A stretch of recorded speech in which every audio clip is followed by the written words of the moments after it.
Welcome along to this A to Z of property tax expenses, which we're very proud to present in association with our tax partner, Rental Income Tax Advisors, RITA for short, and I'm joined by Michael Wright from RITA. And Michael, thank you so much for preparing this guide, because I think now with the new budget changes, landlords, well, they'd be daft not to take much more attention to their expenses and keep much better records, because there's so much you can actually claim. Yes, it's very surprising the amount of expenses that can be claimed, and really, as you say, this budget has been a shock for many landlords. And really, if you haven't been reviewing all the expenses that you've been being incurred already, then now's the time to really sit down and make sure you go through everything and make sure that you are claiming everything that you're entitled to, and really just try and maximise your position as much as possible.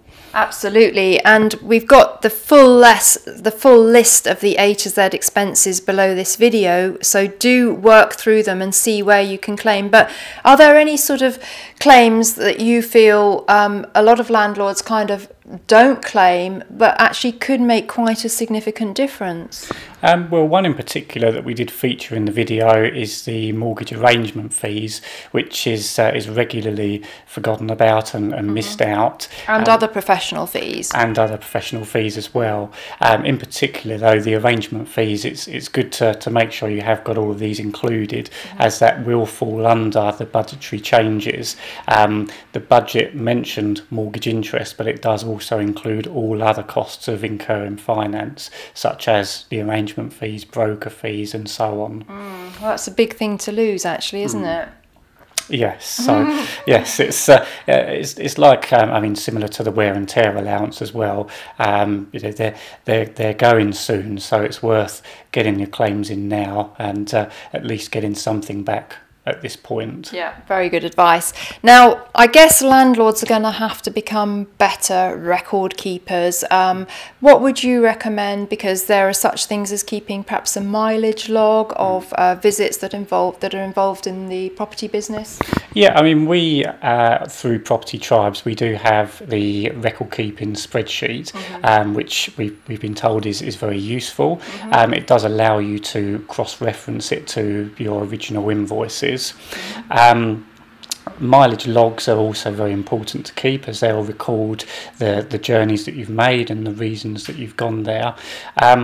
It's not just keeping records for the purposes of complying with self-assessment and if you get investigated, but also if several years down the line that you want to sell the property, it's very important to keep these receipts, because you can then make sure that you have valid proof of the claim, so that you can claim this against your capital gain on sale. So just to clarify then, you would recommend that landlords keep these records and really hang on to them for the life of their property business, because there may be some capital gains issues. And also, I think, as you mentioned, and as Nick and I have experienced ourselves, if you do get it audited by HMRC, it's very, very important to have that documentary evidence. Yes. Well, although, I mean, we often tell our clients to keep hold of their records for 6 years, although strictly for certain individuals they can keep it for less. But where you've got capital expenditure, it's even if the cost is more than 6 years ago, it's certainly worth keeping records of it, because if the Revenue and Customs do ever ask any questions, you've at least got that as a fallback, and you can say even 10 years later, well, this is the cost that justifies what I'm claiming. Indeed, and I guess just to finish, Michael, one of the main benefits of working with a professional and specialist tax advisor like yourself is that you know every single expense that a landlord can claim, and that you can really optimise that for them in their return. Yes, it's often surprising how many landlords are shocked really at how many expenses there really are that can be claimed. Of course, we need to always make sure that they will stand up to the Revenue and Customs scrutiny, but all the same, there are a lot, and one particular service that we do offer is reviewing your previous tax return. return, and that's often a good opportunity if you're relatively happy doing your own tax return, but it just gives a fresh pair of eyes just looking over it for 1 year, and just making sure that you are claiming everything that you're entitled to.